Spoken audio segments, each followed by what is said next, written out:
Northern Ireland, thanks to you. Crimewatch viewers have helped solve more than 30 major crimes in the last year. Here are 3 of the biggest.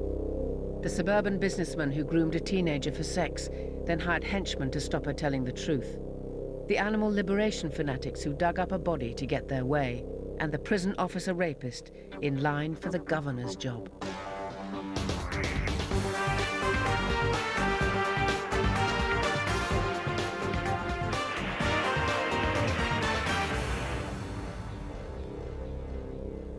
Five rapes, 7 attempted abductions, 3 girls sexually assaulted. 1 man did them all. 1 call to Crimewatch nailed him.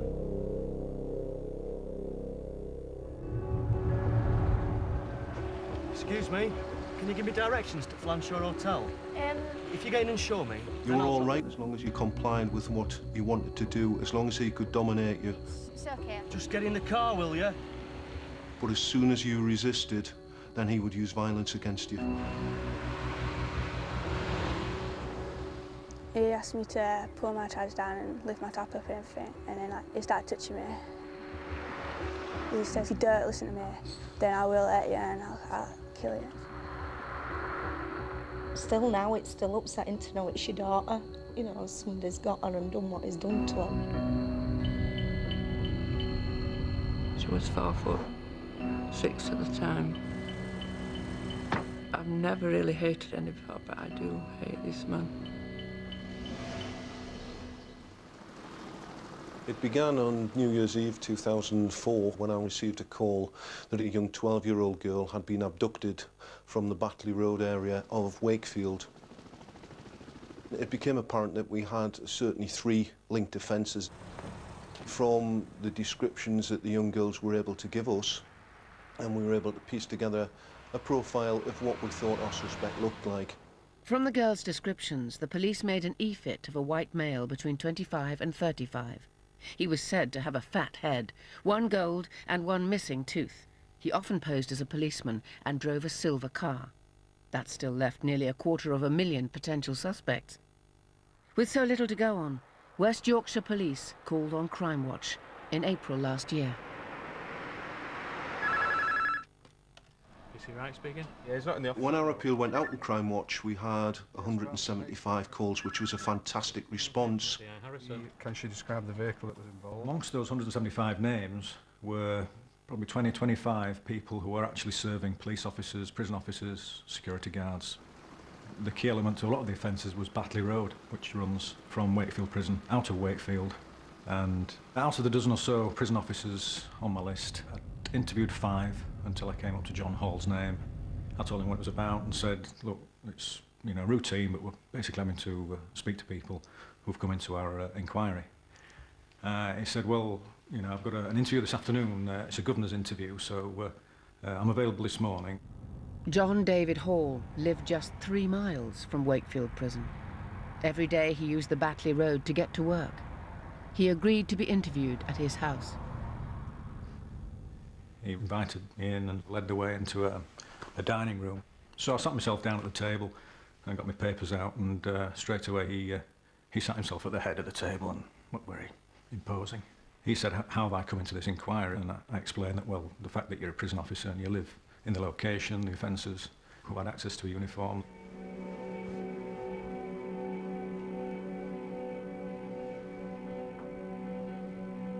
Hall didn't just have access to a uniform. He had a love affair with it. It was the outward sign of his authority, his power.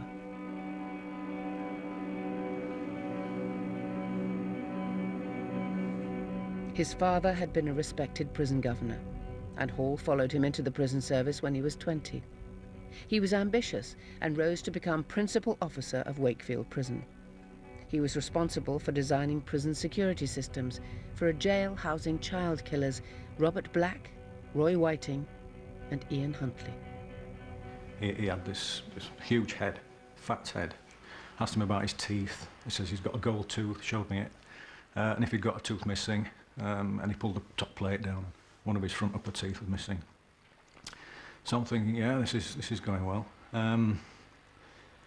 I then asked him about 3 particular dates The first was New Year's Eve 2004. A 12-year-old girl was walking along Batley Road when a car pulled up alongside her. The driver posed as a police officer. He told the girl that if she didn't get into the car, he'd make her. She was driven to an unused road called Stony Lane under junction 41 of the M1. He ordered her to undress, then sexually assaulted her. He asked me if he could go and get his diary, and he disappeared for a few minutes and came back with the diary and said, yeah, it was definitely working an early shift. And I remember now, he says, I felt unwell and I made my excuses and I went. I said, what time do you get home? He said, about midday. The next date was the 12th of November, 2004. A 14-year-old girl was waiting at a bus stop on Batley Road when a car pulled up alongside her. The driver asked her for directions. Then he told her to get in the car and show him the way. She refused. He looked through his diary and said, I was in Egypt, we were on holiday. Can you tell me when you went to your holiday? And he said, we went on the 3rd and came back on the 12th. I said, well, the 12th's the key date, so what time did you come back? And he said, the early hours. So I said, the rest of the day you didn't go back to work? And no, I didn't go back to work that day. The 3rd date is the 10th of August 2003, which is a long time ago. On that day, a 13-year-old girl was abducted in Batley Road. She was driven out of Wakefield and sexually assaulted before being let out of the car. Hall couldn't remember what he was doing on that day. And then I turned to Mr. Hall and said, we're also asking if you'll supply the DNA. He thought about it and said, I think I best just have it on this inquiry. I don't like the idea of it going on a national database. And I asked him why, and he said, well, I'm going for a governor's interview. I'm conscious that it might affect my job. Fair enough, reasonable answer. But in the back of my mind was I've not had a refusal from any of the other previous prison officers. And then, just as I'm about to go, he says, well, am I in or am I out? And I gathered my papers together and I said, at the moment you're in. One of the main things when Martin came to me, he did say that Hall was a high-ranking prison officer, which shouldn't make any difference, but it's the same as a high-ranking police officer. They're difficult to investigate. They're very well protected by their own organisations, and if we go in with a non-sensitive or a non-diplomatic approach, then we can ruin somebody's career. Hall's fellow prison officers said he was one of the most popular and likeable characters you could ever wish to meet. His leaving party before coming to Wakefield was the biggest officers remembered. I really interrogated Martin and said, look, you prove it to me why you think that Hall was the person involved in this offence. Firstly, he's a prison officer. Yeah. He's got a fat face, clean shaven, glasses, there's a gold tooth and a missing tooth. And he has a silver Peugeot, and there's no alibi for the relevant dates. The board was very one-sided, but it could still draw a blank with a jury. The evidence was purely circumstantial. There was no evidence at that stage. There was nothing, no evidence at all. The last offence committed on the New Year's Eve of 2004 was against a 12-year-old girl. There was no physical evidence, there was no fingerprints, there was no DNA. She was in shock, she was shaking and crying. It just seemed so unreal. You know, you hear of these things happening, but I'm still paranoid to this day. Keeping her safe, and how would I keep her safe? That was a real worry. I even put pots and pans at my back doors in case anybody tried to come, because she couldn't remember whether she'd given him his address or he'd tried to make her give his address. And so I was terrified. Police now had evidence of at least 10 offences against children, but it was all circumstantial. They had to dig deeper. His only previous mention on police records was back in November 1997, when he was eliminated from an allegation of rape made by a 17-year-old female. The teenager was living in a children's home. In November 97, Hall pulled up in his van and asked if she'd go for a drink with him. She'd seen him around Leeds and agreed. He gave a false name and took her to the house he shared with his first wife. He asked her to wait for him while he changed. Instead, he attacked her. He said, "Get upstairs." I said, "No, please, don't." I was crying and pleading with him, but he just said, "Shut up, you know the consequences." He then raped me. The following day, Hall was arrested on suspicion of a stranger rape. He told the police it was consensual. This time he got away with it, but it didn't wash with his wife. We spoke about the arrest in November 97, and she said then that it was a family friend that represented him, and he was able to tell her the content of the statement this woman gave to the police. And it was clear that this woman had been to the house, she'd been upstairs in the bedroom, she described the Winnie the Pooh hot water bottle on the bed, and she'd made her mind up then. She rang her mother and said, "I've had enough of him, that's it, I'm out of here." Police then discovered another allegation of rape against Hall from the same year. He had tricked his way into a 19-year-old's flat, saying he wanted to use the toilet. I was stood in the living room. He's come back through, I was stood near the fire, and he's walked towards the door. I thought he was leaving, but he didn't. He locked the door and put the key. So I asked him what he was doing, and I asked him if I could have my key back, please. Next thing, I was on the floor with my underwear down. When he was laid on top of me, it felt like I was sinking in, because he was that big and heavy on me. I just couldn't move. We decided to arrest him for the 10 abductions of children. The main issue here being that on the 1st of July last year, the rules regarding obtaining DNA changed from being one of on charge, after charge, to being on arrest. And in the early hours of the morning, I met him outside his front door. He was on his way to work. Told him he was arrested for 10 offences of child abduction and indecent assault, and he turned to jelly, absolute jelly, and started rocking back on his feet. And when he was being booked in, he'd got his cocky head back on and said, "I'm not going in any cell." And the duty sergeant rolled his sleeves up and said, "Right, Dave, let's..." And he said, okay, I'll go. He's good at putting on this front, but inside he's weak as jelly. Hall was asked to give his account of the child abductions and rapes back in '97.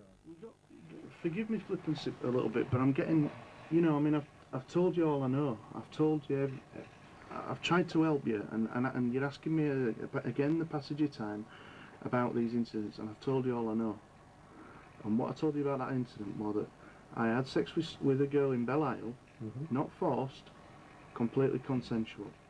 Although he was a prisoner, it was what he was used to. He was used to working in confined environments, working with people who were under arrest. And it wasn't long before he was trying to boss and tell the police officers who were dealing with him what to do. You don't lift me in my uniform and then bang me in front of a load of people down there. What do you think I'm going to do? Run off? Hall's arrogance came from years of getting his way. He's said to have watched the Crimewatch appeal and told fellow officers they'll never catch him. He's too smart for them.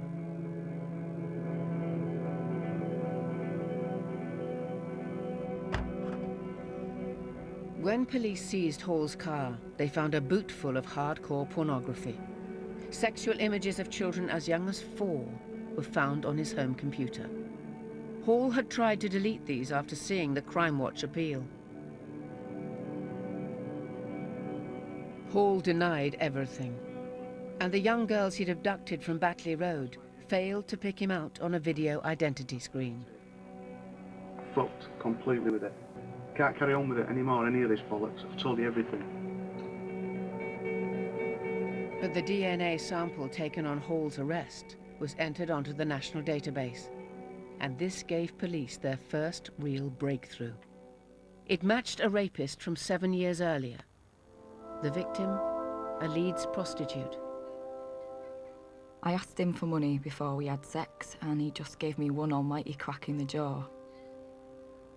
My jaw came out of its socket, my head was all over the place, and I passed out.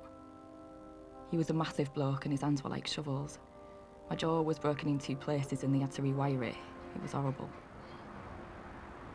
When I came round, he was on top of me, raping me. He was smiling. But Hall's arrogance had got the better of him. He ejaculated in a condom and I saw him throw it away. Later I showed the police where it was and they took it. I have had no involvement at all in this crime. None at all. Hall was rearrested on suspicion of rape, but again he was released.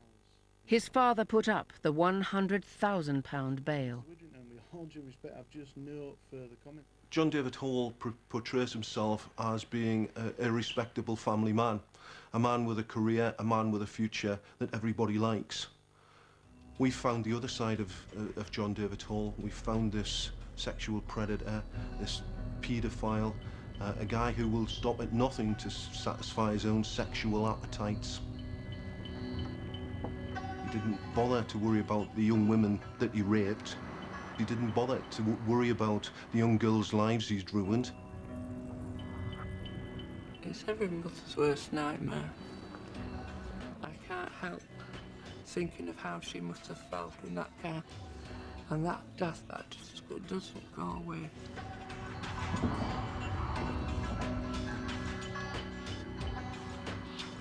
Hall's family moved to Wakefield in the early 70s when he was 2. So he played in the country lanes that ran by the M1. Stony Lane was one of them.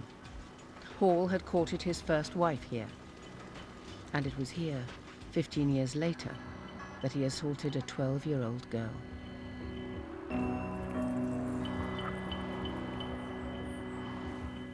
But Stony Lane was to leave its mark on Hall's car.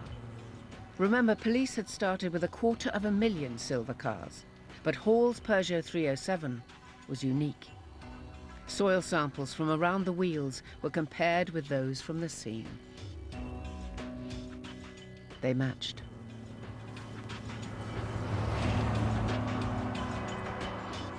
And when his prison locker was searched, police found a fleece similar to the one described by the young girl attacked at Stony Lane. Fibres from it matched those found on the girl's underwear. Now, more victims came forward with horror stories about Hall. A 25-year-old told police that she and 2 friends slept at Hall's flat in Wakefield after a night out 5 years ago. I remember I woke up to the sight of him close to me masturbating.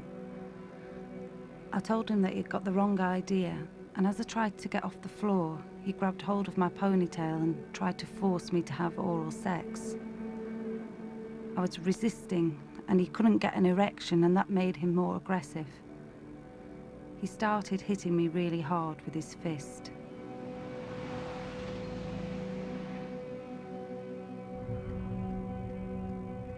These 2 men, you know, the front that he gives his friends, his family. I mean, his wife, he couldn't meet a more intelligent, nice lady who must be scratching her head now and thinking, how the hell have I been duped by this man? I've nothing more to add at this stage at all, other than what I've told you. I've told you the truth, and obviously you'll have to go away and check what I told you.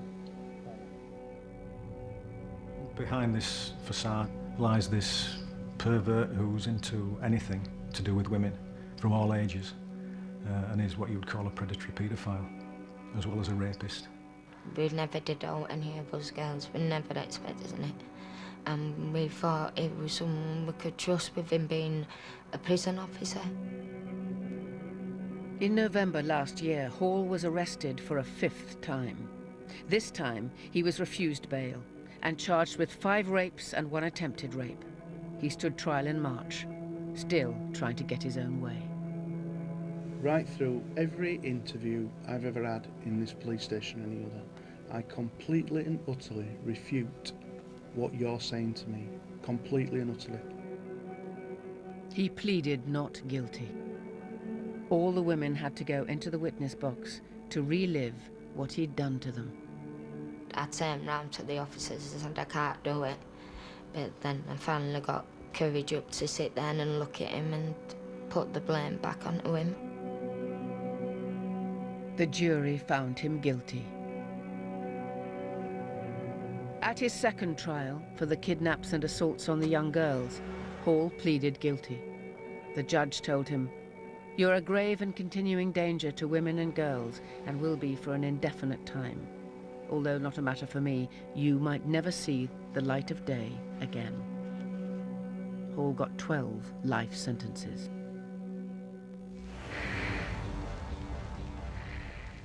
Now, a story that made news around the world, a gruesome crime, little heard of since Victorian times, body snatching.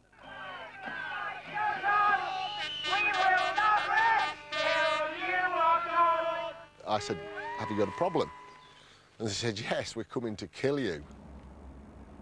I don't give in to blackmailers. I said they're not going to blackmail me. We're not monsters, we're just ordinary people doing a job that admittedly some people don't like, but it's legal, and until it's not legal, we'll carry on with it. Just to dig up a human being, I mean, well, you can't talk about it because it's horrific. You wouldn't treat an animal like that.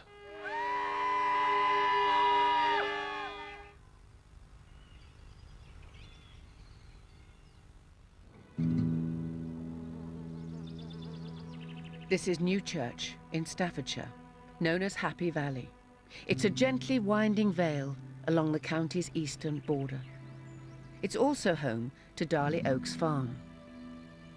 We've always been a mixed farm, cows, beef, poultry, and if you're good at looking after animals and you've got the animals' welfare and interests at heart, then that's the most important thing. For 30 years, the Halls had bred guinea pigs for medical research. The animals will perform well if you look after them properly. We were producing the best guinea pigs in the country when we were actually forced out of business. Local councillor Peter Clamp remembers the day life changed for the villagers of Newchurch. It's a Sunday afternoon, and I remember this car pulling up with 4 people in it. They came across, and I said, "Have you got a problem?" And they said, "Yes, we're coming to kill you." One of them was dressed in a black cape and a scary mask, one of these scream masks. He said, "We're going to condemn you all because you love the guinea pig farm up the road." And at that time, I was aware that there was a farm, but I wasn't aware that there were guinea pigs. The following week, they came back with more. A group calling itself Save the Newchurch Guinea Pigs broke into Darley Oaks Farm. They filmed their midnight raid on camcorder. We were probably picked out because we would be weaker than the bigger companies, and they would think that we were an easy target. They stole 600 guinea pigs. A week after the raid, a large group of protesters gathered outside the farm. People die every day as the result of drugs tested on animals. Animals get sold into the vivisection industry where they're going to be mutilated and basically butchered to death for nothing more than profit. I'm certain that all the people here today do not want to cause any violence to life. Sometimes they came every day of the week, and sometimes it might have been 2 or 3 times on the same day. I mean, we had them camping out overnight as well at the bottom of the drive. If you can get everyone to keep moving that way. Kerry, calm yourself down. Kerry, calm yourself down and put your hands behind your back. You'll only make it worse. Put your arms behind your back. Put your arms behind your back, Kerry, now. Calm down. fanatics. You pathetic. You're all pathetic. God. Some people have. Initially, the targeting was towards the Hall family and their business, and as you referred to it, they almost became target hardened. So then you began to see a change of focus of who was victimised. It became people who supplied, business associates, and it was almost this rolling progression that anybody was a potential victim, which is what made it so vicious. One who felt the full force of their campaign was Rod Harvey. The protesters were determined to cut off essential supplies to Darley Oaks Farm. We've come to speak to you about New Church Farm. We're giving you the chance to pull out before we start a big campaign of persistent regular demonstrations against you. Shouting through the letterbox, calling us all sorts of animal killers, animal murderers. I only deliver fuel. I never harm an animal. It's frightening when there's so many of them, you don't know what they're capable of. We had to stop all friends and family visiting because we never knew when they were going to turn up. We never knew what they were going to come up with next. Rod's wife Dot was also a target. We used to have packages through the door with powdered substances in, abusive mail, invitations to our own funerals. The worst one was the paedophile one with regard to Rod. We've had a letter delivered next door saying that you're a paedophile. What are you on about?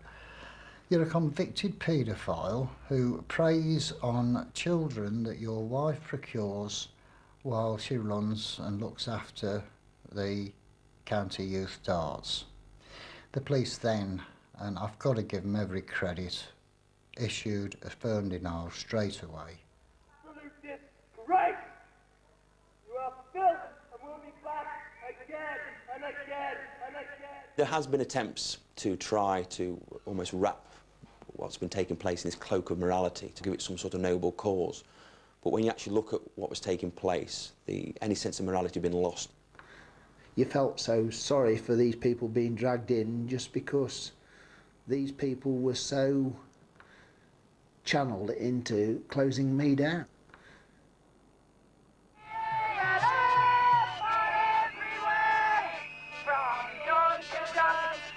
I personally won't rest until I know that all those sheds are knocked down and they're not going to be used again. There was a profound effect on the village where I lived and surrounding areas. People started to get worried, the media started to arrive, and there was lots and lots of violence. They targeted the gas, so we couldn't get gas for the turkeys. They targeted the tanker driver, so we couldn't get our milk collected, so we had to sell the dairy herd. It really just snowballed on, so really all we were left with at the end was the one thing that they had actually tried to close down, which was the guinea pigs. That night that the brick came through the front door and hit me on the foot, the glass cut my hand. I thought, that's it. I've had enough, because me this time could be Dot the next time. After 4 years of intimidation, Rod stopped delivering to Darley Oaks Farm. He was one of many businesses forced to sever all links with the Halls. The village was under attack. No one felt safe. The militants even buried their anger deep in the golf course where the Halls played. Then, in October 2004, the prolonged and vicious campaign took an unexpected turn. The police came up to me in the afternoon and said, we've got some bad news for you. I said, oh, I'm used to that. He said, no, this is really bad news. And I said, oh, is everybody all right? I thought it was, somebody had been injured or something. He said, no, everybody's all right, but I've got to tell you that your mother-in-law's grave's been dug down to. The scene that I was greeted with was unbelievable. The grave where Mrs. Hammond had been buried had been completely dug out. The coffin itself had been damaged and smashed. And Gladys's body had gone. Just to dig up a human being, I mean, well, you can't talk about it because it's horrific. The thought that these evil people might go and do something as terrible as that, I mean, it's just beyond comprehension, really. To desecrate lovely Gladys's grave, an absolute outrage. They call us scum, but I wonder if they really know the meaning of the word. Everybody stood around the churchyard, and there must have been 200-300 people, all stood there in silence. You could only hear the birds singing. And I thought to myself, this is absolutely the lowest form of human indecent acts. As a senior investigating officer, you're used to calls of serious crime taking place, but this is one that actually took you back because it was something you don't hear of and something that, you know, abhorrent. The control over the protests at Darley Oaks was under the guise of a movement referred to as the Save the New Church guinea-pigs. It became quite obvious that if any, you know, something of this nature taking place, they had to have some involvement in it. A couple of months after Gladys's body was taken, we got some letters, the authors of which had an intimate knowledge of the crime. These letters demanded the closure of the guinea pig business in return for Gladys Hammond's body. It became obvious that it was furtherance of their blackmail to the Halls, but to desecrate a grave, I mean, how can that be classed as protest? That's not a protest. There were 4 main suspects known to be the ringleaders of the campaign: Kerry Whitburn, his girlfriend Josephine Mayo, John Smith and John Ablewhite. The day after Gladys's body was stolen, only the hardcore protesters turned up at Darley Oaks farm. Police filmed Whitburn and Mayo being asked to leave. Do you mind not protesting today? Before the grave desecration, there were protests every Sunday, and those attracted between 30 and 50 people. After the desecration, that changed very dramatically. Numbers dropped significantly, down to, on some occasions, less than 6. But those people that did continue to come were, in the main, those that were involved in criminality. They were so fixated on their cause as they continued to commit crime. They continued to send explosive devices, and they also continued to send letters around Gladys's body, the conditions, you know, that had to be met before she would be returned. You don't give in easily to these sort of people, but at the end of the day, you do have to look at not what they were doing to me, but what they were doing to other people, and that's the thing that really I had no control over. The theft of Gladys Hammond's body proved to be the final straw.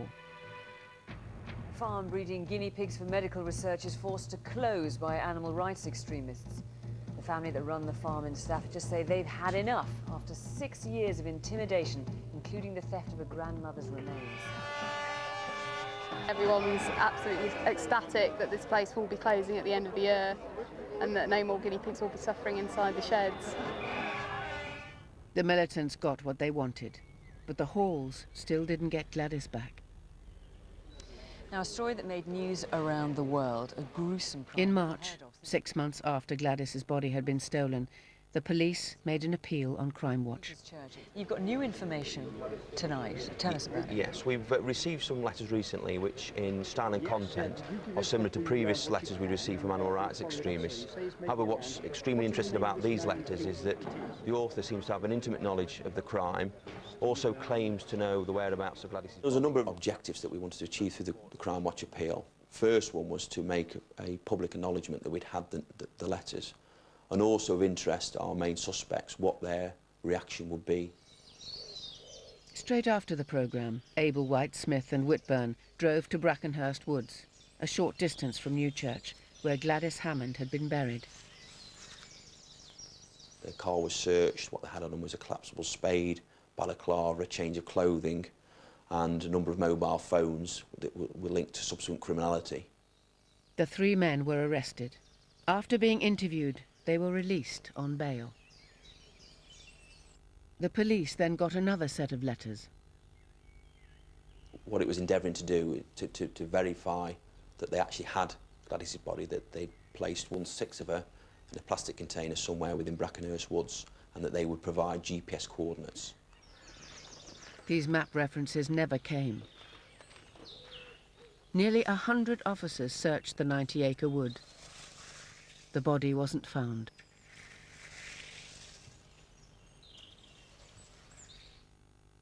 Last September, Whitburn, Mayo, Ablewhite and Smith were arrested and charged with conspiracy to blackmail. I felt that they were just out-and-out criminals that weren't really animal rights people. They just wanted to make people's lives hell, and they did that through the animal rights movement because they thought that if it got to court, protecting animals is going to look a lot better than just being an out-and-out hooligan. In May, Josephine Mayo was jailed for 4 years. John Ablewhite, John Smith and Kerry Whitburn each got 12 years. I believe that they knew that they were going to get caught. The desecration was their bargaining stick, and I believe that to this day that they tried to bargain with the police for a more lenient sentence. John Smith was the one who finally revealed where Gladys Hammond's body had been hidden. The family held a second funeral. At the time I was saying they're worse than animals. I mean, you wouldn't treat an animal like that.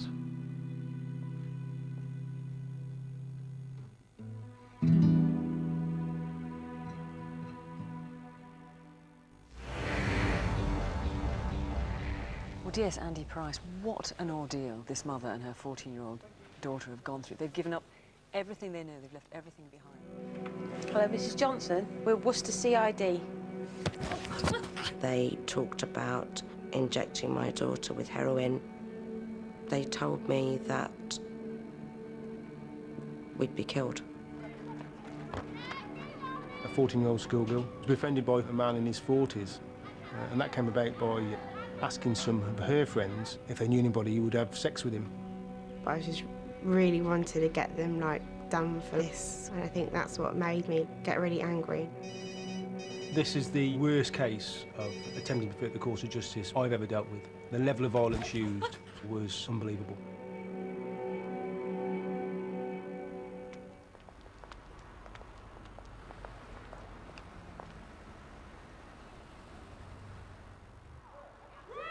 My life is pretty normal. Had a lot of friends. I like living in Worcester because I was never alone. I always had someone there. I am a single parent to 3 children. I never felt that I wanted to move away. I'd settled there and I was happy and the children were happy, and that was all that mattered.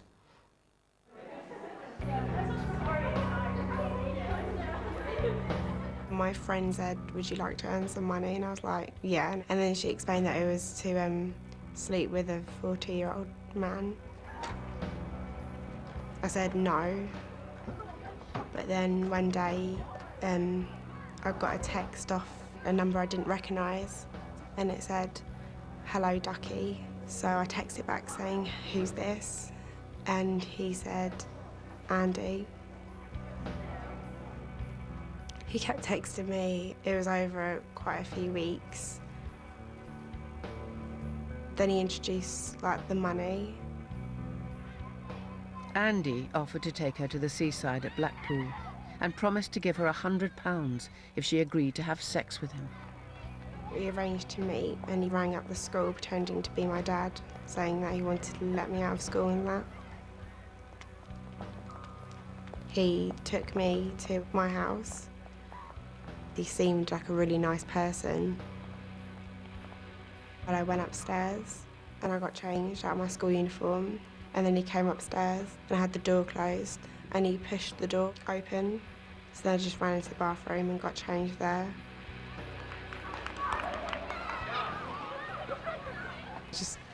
kept getting texts just most days, and he kept making rude suggestions. And I got really, really uncomfortable, and I just didn't tell anyone. I just wanted to keep it all a secret. For 5 weeks, Andy pursued her relentlessly. Finally, Jane made the brave move to tell her mother. She told me his name was Andrew Hall and that they had been communicating, and she didn't know how to get out of this situation. She asked me what was wrong, so I told her everything. And she was really understanding, and she told the police. Detective Sergeant Andy Price began the investigation into Hall's background. Andrew Hall, a man in his 40s, he lived around in this area. This is Norton, a fairly new private estate on the edge of Worcester, a very nice estate. He had an IT business, fairly young family, married. On the face of it, maybe respected in the neighbourhood. A man I would describe as a bully. He was intimidating, he was arrogant, and I got the impression that he channeled that towards vulnerable people, towards women, towards children. I guess a dangerous individual. In December 2004, Andrew Hall was arrested and charged with the sexual grooming of a female under the age of 16. He didn't deny certain things had happened. He denied his intentions. I think that was his personality. He clearly blamed her. He denied his intentions to have sex with her, and said that she was just an infatuated schoolgirl who made it all up, really. Hall's trial was set for the following September, and Jane agreed to give her evidence against him. Hall was released on bail. 2 months later, a smear campaign was launched against Jane at her school. It said some really nasty stuff about being with a 40-year-old, which of course wasn't true, but I got really upset about it, and I didn't want to go to school. I didn't really want to go out because I was too humiliated. The people responsible had no connection with the school. They'd been recognised, but witnesses were too scared to come forward. We have never been able to prove or disprove anybody's involvement in that. Obviously, we would say that it was the start of this witness intimidation. Another nasty surprise. I went out and noticed something wasn't quite right. We knew it was something to do with the case. We all felt under threat then. It wasn't just me, it was all of my family. Mother and daughter were now under siege, but they couldn't see the enemy. When we first found out that we was going to trial, me and my mum were quite all right about it. I thought it'd just be over and done with. It wouldn't be a big thing. That when all the stuff started happening, it just seemed impossible for us to go because we didn't want any more trouble to happen to us. We now had the date for the court case, and things seemed to calm down a bit, so my children went on holiday. And on the Thursday, I stayed at work quite late to catch up. I eventually got home, almost 9 o'clock. And the minute I got in the door, I hadn't gone a couple of paces, and there was a knock at the door. There was a man and a woman at the door, introduced themselves as CID. Within seconds of letting them in, I was attacked. I was jumped upon. Keep still and be quiet. Somebody on my back. I had a hand put over my mouth and I bit it. Blood was left behind. I could see a blue light, which I've since found out was a type of stun gun. They told me that the reason they'd come was because my daughter had accused Andrew Hall of this crime, that she'd made a mistake, she was wrong, and that it had to be put right. They talked about injecting my daughter with heroin, and they told me that should we go to court, we'd be killed. They said that I wasn't to ring anybody, and that if I didn't comply, then there would be worse to follow. And then they left. 10 minutes after they left, she just sat there in a state of shock. She's been assaulted.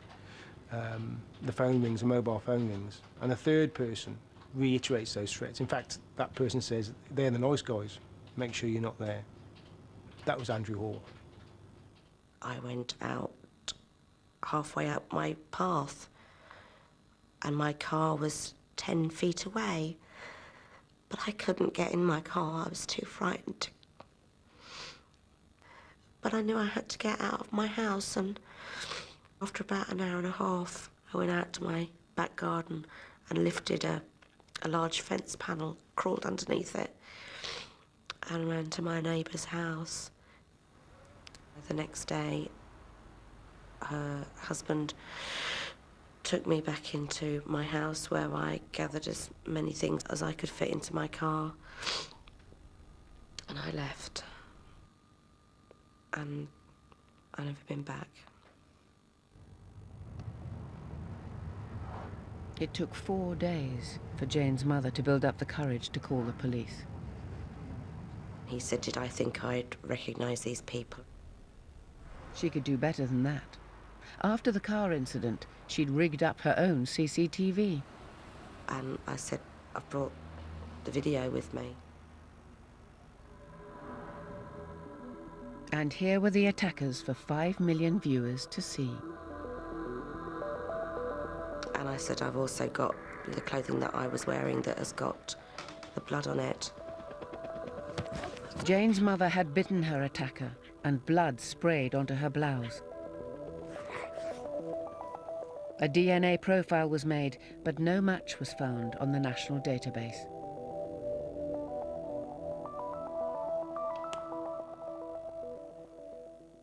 Terrified her attackers were still out there, Jane's mother asked for police protection. Her life and her children's lives were in danger. And clearly, the level of violence has been used on these people. Like any victim, we offer them reassurance. I obviously wanted my safety guaranteed, and I didn't think that the police would be able to do that. But the witness protection officer that was brought along said that he could. Witness protection is a joint enterprise. The victims and families have got to sign up to him themselves. It's we don't just tell them they're going to witness protection. It's their decision to be relocated and to be given different identities and be taken away from your friends, never to speak to them again. In itself is traumatic. When I first moved, I was hugely scared because I thought, well, I don't know, I just thought someone was always behind me. I always had to look back over my shoulder. Every time I checked my phone or, I went on the internet, I'd always think of the nasty things that happened to me. You can't show your kids you're scared, or else they'll get scared. But I sleep with the radio on at night. But then my oldest daughter sleeps with the TV on all night. And my middle daughter sleeps with the light on all night. And we didn't do that before. Andrew Hall's trial was just days away. Jane was determined to give her evidence. He had been pleading not guilty all this time. I was scared about seeing him because I just didn't want to see his face again. I couldn't keep anybody else safe from this man unless we did something about it.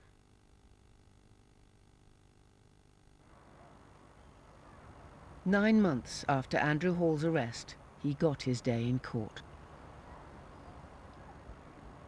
I'm told that Andrew Hall went to court thinking that all was going to be okay and that we had complied. But very soon he realised that we were actually there. He really had nowhere to go. Do you plead guilty or not guilty? Guilty.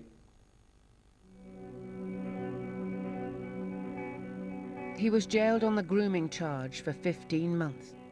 But detectives now had to prove he'd been behind the violence and the intimidation.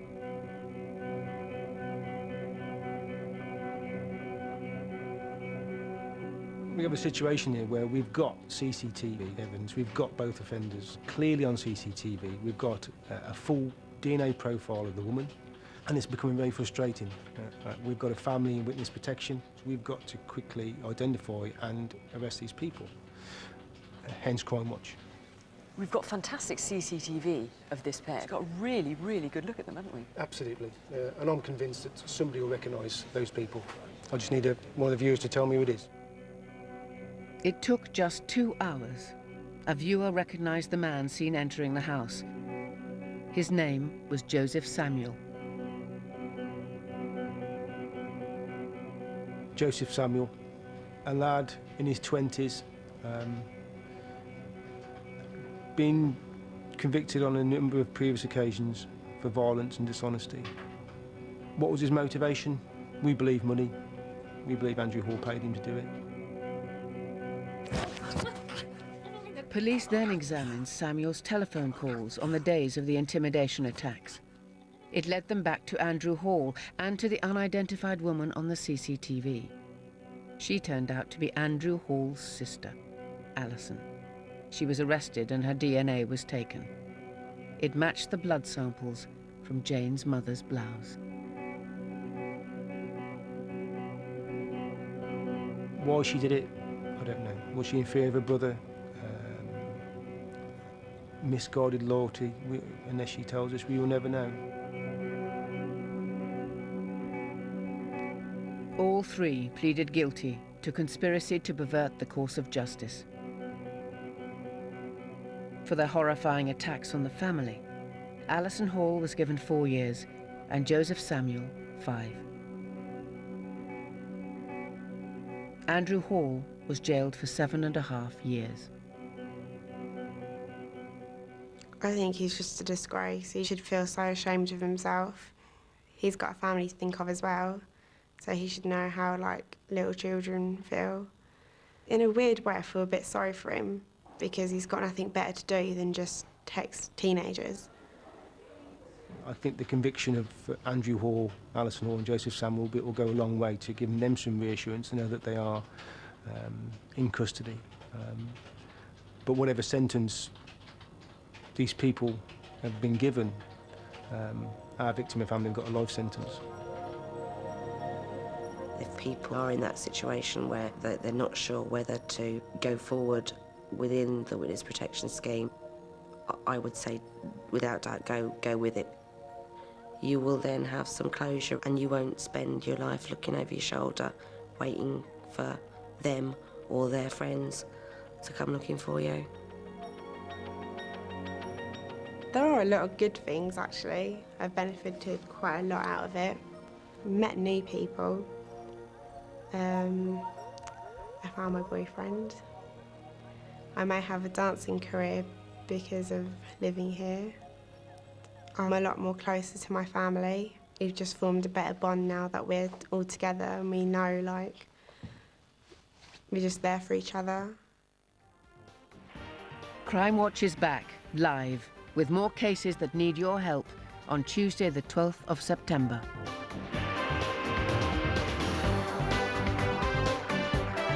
Champions Chelsea are the visitors for Gareth Southgate's first home game in charge of Middlesbrough, and Manchester United defend their 17-year unbeaten record against Charlton. All of today's Premiership highlights with Match of the Day here on BBC One Northern Ireland after the news.